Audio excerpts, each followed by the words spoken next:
ஒவ்வொரு திட்டத்தின் மூலமாக ஒரு தலைமுறையின் வாழ்க்கையை மாற்றணும். இப்படித்தான் திட்டங்கள் வகுக்கப்படுகிறது. ஒரு பெண் 10வதுல 8வதுல நிறுத்திடுறாங்க படிப்பை, நிறுத்தக்கூடாது. 10வதுக்கு வா, அதுக்கு ஒரு திட்டம். 10வதுல நிறுத்தக்கூடாது, 12வதுக்கு வா, அதுக்கு ஒரு திட்டம். 12வதுக்கு தான் படிச்சிட்டோமே, காலேஜுக்கு அனுப்புவோம். நம்ம பொம்பளை பிள்ளைய அங்கெல்லாம் நிறைய பசங்க இருப்பாங்க, காலேஜுக்கு அனுப்புவோம், நிறுத்திக்கலாம். எவ்வளவு பேர் நிறுத்தினாங்க. நல்லா படிக்கிற பொம்பளை பிள்ளைங்க எல்லாம் நம்பர் 1 ஸ்கூல்ல நம்பர் 1 ரேங்க், 2nd ரேங்க் எடுக்கிற பொம்பளை பிள்ளைங்க காலேஜுக்கு போக முடியல. ஏன்னா நீங்க அனுப்பல. ஏன் அனுப்பலன்னா, எதுக்கு நம்ம அனுப்பிச்சிக்கணும், காலேஜுக்கு கட்டிக்கணும், இதுக்கு போகிற செலவு யாருக்கு, மாசம் மாசம் யார் கொடுக்கணும், செலவு வேற. கல்யாணம் பண்ணி கொடுக்க போற பொண்ணு தானே, ஏதோ ஒரு வீட்டுல வாழ போற பொண்ணு தானே சொல்லுவாங்களா இல்லையா? வேற வீட்டுல வாழ போற பொண்ணு தானே அப்படின்னு சொல்லுவாங்க. இப்ப சொல்ல முடியுமா? உங்களை சொன்னாங்க, உங்க பிள்ளைங்களை சொல்ல முடியுமா? உங்க பிள்ளைங்க நீங்க சொன்னா படிக்காதுன்னு சொன்னா கேட்பாங்களா? அவங்க சொல்லுவாங்க, எனக்கு பஸ்ல ஃப்ரீ, கட்டணம் இல்ல, கல்லூரியில கட்டணம் இல்ல, மாசம் மாசம் செலவுக்கு முதலமைச்சர் எனக்கு 1000 ரூபாய் தர்றாரு, இது இனிமே 1500 ரூபாயா மாற போகுது. அப்ப ஒரு பெண் படிப்பதற்கு கூடுதலான காரணங்களை கொடுக்குது அரசு. நீ போய் படிமா, நீ போய் பட்டதாரி ஆகுமா. பட்டதாரி ஆனா அதுக்கு அங்கிருந்து வேற ஒரு வாய்ப்புகள் வரும். நான் முதல்வன் திட்டம், அந்த வாய்ப்பின் மூலமா இன்னொன்னு மேலவா. 342 பேர் இந்த ஆண்டு தமிழ்நாட்டில் IAS IPS போயிருக்காங்க. 342 பேர். சாதாரணமா 14 பேர் 5 பேர் போவாங்கம்மா. இந்த ஆண்டு 342 நம்ம வீட்டு பிள்ளைங்க, கிராமத்து பிள்ளைங்க, ஆணும் பெண்ணும் IAS IPS கலெக்டராகவும் SPயாவும் ஆகுறாங்க இந்த ஆண்டு. ஒரு வருஷத்துல. இன்னும் 5 வருஷம் ஆச்சுன்னா 1500 பேர், 1600 பேர் தமிழர்கள் இந்தியா முழுக்க IAS கலெக்டருங்களா இருப்பாங்க, அதிகாரிகளா இருப்பாங்க.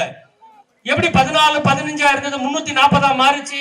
ஒரு அரசு திட்டம் போடுது, அந்த திட்டத்தை கொண்டு போய் சேர்க்குது, பிள்ளைங்களை படிக்க வச்சு மேல கொண்டு வந்து நல்லா படிக்கிற பிள்ளைங்களை தேர்ந்தெடுத்து IAS படி, IPS படின்னு ஊக்கம் கொடுத்து, மாதம் 10,000 ரூபாய் 15,000 ரூபாய் ஸ்டைஃபண்ட் கொடுத்து, சிறந்த கோச்சிங், ஃப்ரீ கோச்சிங் கொடுத்து, நான் முதல்வன் திட்டம் மூலமா அவ்வளவு பெரிய வாய்ப்பை கொடுத்து இன்னைக்கு 343 குடும்பங்களின் தலையெழுத்தை மாற்றி இருக்கிறது.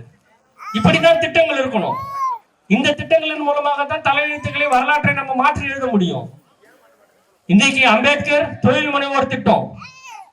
இந்த தொழில் முனைவோர் திட்டம் ஒரு காலத்துல சின்ன தொழில் பண்ணணும்னா எவ்வளவு கடன் வாங்கினா, என்னென்ன வட்டி, ராசி வட்டி, கந்து வட்டிக்கெல்லாம் கடன் வாங்கி தொழில் பண்ற நிலைமை இருந்தது. இன்னைக்கு எந்த கேள்வி இல்லை. நம்ம பிள்ளைங்க தொழில் பண்றதுக்கு, ஒரு சின்ன தொழில் பண்றதுக்கு ஒரு திட்ட அறிக்கையோட போய் நின்னா போதும். எந்த கேள்வி இல்லை, எந்த உத்தரவாதம் இல்லை. 25 லட்சம் ரூபாய் அரசு கொடுக்குது தொழில் பண்றதுக்கு. எத்தனையோ திட்டங்களை கொண்டு வந்து சேர்த்து விட்டு ஒரு மிகப்பெரிய தொழில் வளர்ச்சி, பொருளாதார வளர்ச்சி, கல்வி வளர்ச்சியை உருவாக்கி விட்டு தான் கேட்கிறாங்க, மீண்டும் எங்களுக்கு ஒரு வாய்ப்பு கொடுங்கன்னு. இந்த வாய்ப்பை கொடுப்பதன் மூலமாக தமிழ்நாட்டை தலைநிமிர்ந்த மாநிலமாக ஆக்குவதற்கான எல்லா வசதிகளும் நமக்கு இருக்கிறது. அதை நாம தவற விடக்கூடாது. இது ஒரு பொன்னான வாய்ப்பு. தேர்தல் அறிக்கை நீங்க எல்லாம் பார்த்திருப்பீங்க. தேர்தல் அறிக்கை பாத்தீங்களா? எல்லா கட்சியும் தேர்தல் அறிக்கை கொடுக்கும். திமுகவும் தேர்தல் அறிக்கை கொடுத்தது, அதிமுகவும் தேர்தல் அறிக்கை கொடுத்திருக்குது. எல்லா கட்சியும் தேர்தல் அறிக்கை கொடுக்கும். கிரைண்டர் கொடுத்தாங்களா? அது கொடுத்தாங்க. இன்னைக்கு என்ன சட்னி அரைச்சிங்க அந்த மிக்சியில? என்ன எல்லாம் இப்படி சிரிக்கிறீங்க? காலகடைக்கு போயிடுச்சா? சரி. ஒரு திட்டங்கள் கொடுக்கும் பொழுது அரசு பணத்திலிருந்து அந்த திட்டம் கொடுக்கும் போது அந்த திட்டத்தின் பயன் முழுசா போய் சேரல, வந்தாலும் அது பயன்படல, காலகடைக்கு போயிடுது. ஆனா திராவிட மாடல் அரசு கொடுக்கக்கூடிய திட்டங்கள் வாழ்க்கைக்கு பயன்படுது. விடியல் பயணம் நம்ம வாழ்க்கைக்கு பயன்படுதா? சுதந்திரமா இருக்கிறதுக்கு பயன்படுதா? நமக்கு கூடுதல் அதிகாரம் வீட்டுல தருதா? புதுமை பெண் திட்டம் நம்ம பிள்ளைங்களை மேல போய் படிக்கிறதுக்கு ஒரு உந்து சக்தியா இருக்குதா?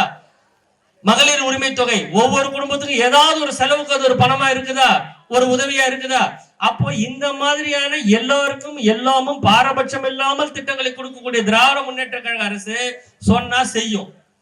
10 வருஷமா ஆட்சியில் இருந்தவங்க, எதையும் சொன்னதை செய்யாதவங்க இப்ப சொல்லி எதுவும் செய்யவும் போறதில்லை. அது உங்க எல்லாருக்கும் தெரியும். ஆகவே நீங்க இந்த முறை எந்த தேர்தல் அறிக்கையை படிச்சாலும், இப்ப திராவிட முன்னேற்ற கழக அரசு, இப்ப ஸ்டாலின் அவர்கள் என்ன சொல்லியிருக்காரு, மீண்டும் திமுக ஆட்சிக்கு வந்த உடனே நெல்லுக்கு எவ்வளோ, குவிண்டாலுக்கு 3500 ரூபாய் ஆதார விலை, கரும்புக்கு 4500 ரூபாய் ஆதார விலை, எல்லா மோட்டரும் தமிழ்நாட்டில் இருக்கிற எல்லா மின் மோட்டரும் மாத்திட்டு நவீன புதிய மின் மோட்டர், அது காயிலே போகாது, இண்டக்ஷன் மோட்டர், புதிய மோட்டர் கொடுக்க போறாரு. அப்ப இந்த மாதிரி எல்லாருடைய வாழ்க்கைக்கும் எல்லாருடைய எதிர்காலத்துக்கும் அடுத்த 4 ஆண்டுகள் 5 ஆண்டுகள் எல்லாருக்கும் தேவையான ஒரு திட்டங்களை தீட்டக்கூடிய திராவிட முன்னேற்ற கழக அரசுக்கு நீங்கள் எல்லாம் சிந்தித்து பார்த்து 2 தேர்தல் வரைக்கும் ஒப்பிட்டு பாருங்க. ஃப்ரிட்ஜ் கொடுக்குறேன் அப்படின்னு அதிமுக சொல்லிச்சு. ஏற்கனவே ஃப்ரிட்ஜ் வச்சுக்கிறவங்க என்ன பண்ணுவாங்க? அந்த ஃப்ரிட்ஜை வாங்கி சொல்லுங்க. உங்க வீட்டுல ஏற்கனவே ஃப்ரிட்ஜ் இருக்குதுன்னு வச்சுக்கோ, நீ என்ன பண்ணுவ? அந்த ஃப்ரிட்ஜை வாங்கிக்கணும். சரி, எனக்கு ஃப்ரிட்ஜே தேவையில்லை, எனக்கு வீட்டுல ஃப்ரிட்ஜ் வைக்க அவசியமே கிடையாது, எனக்கு ஃப்ரிட்ஜ் தேவையில்லை, அப்பயே நான் ஃப்ரிட்ஜ் கொடுப்பேன், நீ வாங்கிக்கோ அப்படின்னா நீ என்ன பண்ணுவ அந்த ஃப்ரிட்ஜை? ஆனா கலைஞர் என்ன சொல்றாரு, தளபதி என்ன சொல்றாருன்னா, உங்களுக்கு இல்லத்தரசி திட்டம்னு 8000 ரூபாய்க்கு இல்லத்தரசி கூப்பன் கொடுக்குறாரு. இந்த கூப்பனுக்கான விளக்கத்தை நீங்க நல்லா புரிஞ்சுக்குங்க. உங்க வீட்டுல சில பொருள் இருக்கும், சில பொருள் இருக்காது, சில பொருள் தேவைப்படும், சில பொருள் தேவைப்படாது, சில பொருள் மாற்ற வேண்டிய நிலைமையில இருக்கும், சில பொருளை வாங்கணும்னு உங்களுக்கு ஆசை இருக்கும். எல்லாவற்றுக்கும் தீர்வு தான் இந்த 8000 ரூபாய் மகளிருக்கான இல்லத்தரசி கூப்பன். இந்த கூப்பன்ல நீங்க வாஷிங் மிஷின், டிவி அல்லது கிரைண்டரு, ஃப்ரிட்ஜ், மிக்சி, மைக்ரோவேவ் அல்லது மின் அடுப்பு, இண்டக்ஷன் ஸ்டவ், இவ்வளவு பொருள்ல எந்த பொருள் வேணாலும் உங்களுக்கு பிடித்த பொருள் 1 இல்ல 2 இல்ல 3 கூட நீங்க சேர்த்து வாங்கிக்கலாம். 8000 ரூபாய்க்குள்ள நீங்க என்ன வேணாலும் வாங்கிக்கலாம். உங்ககிட்ட பழைய பொருள் இருந்தா அதை போட்டுட்டு எக்ஸ்சேஞ்ச் பண்ணிக்கலாம்.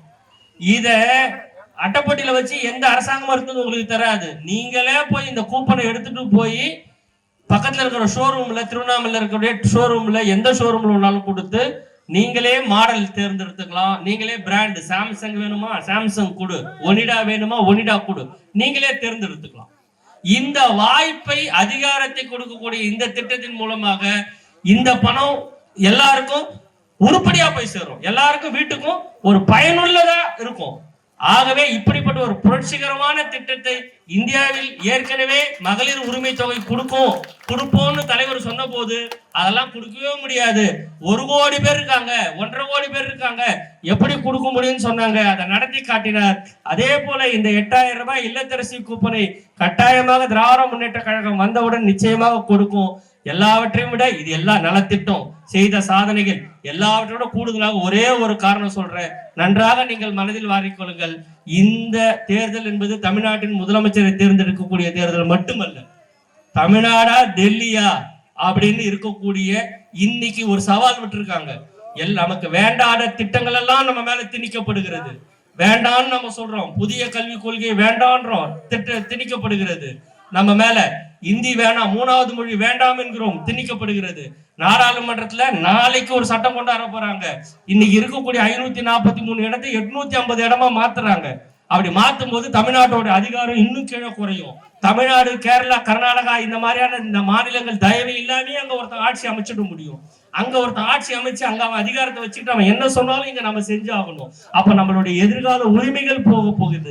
இதையெல்லாம் எதிர்த்து பேசுவதற்கு, இதையெல்லாம் எதிர்த்து கேட்பதற்கு எதிர்கட்சி தலைவர் எடப்பாடி பழனிசாமிக்கு எந்த ஒரு நியாயம் இல்லை. அவர் ஒட்டுமொத்தமா அவங்க என்ன சொன்னாலும் அதை சரின்னு கேட்டுட்டு போற ஒரு மனநிலையில் இருக்கிறதால அவரிடம் நம்ம அதிகாரம் கொடுத்தா அது நேரடியா டெல்லிக்கு போய் அவர்களிடமே நம்ம அதிகாரத்தை கொடுக்கிற மாதிரி ஆயிடும். ஆகவே தமிழ்நாட்டின் அதிகாரம் தமிழ்நாட்டில் இருக்கக்கூடிய மக்களிடையே தான் இருக்க வேண்டிய மொழிய நம் எதிர்காலத்தை தலைநிறுத்தி டெல்லியில யாரும் முடிவு பண்ணக்கூடாது. அதையெல்லாம் மனதில் வைத்துக் கொண்டு எதிர்வரக்கூடிய தேர்தலில் 23ஆம் தேதி நீங்கள் வாக்களிக்க வேண்டியது உதயசூரியன், தேர்ந்தெடுக்க வேண்டியது திராவிட மாடல் ஆட்சியான மு.க. ஸ்டாலின் அவர்களை.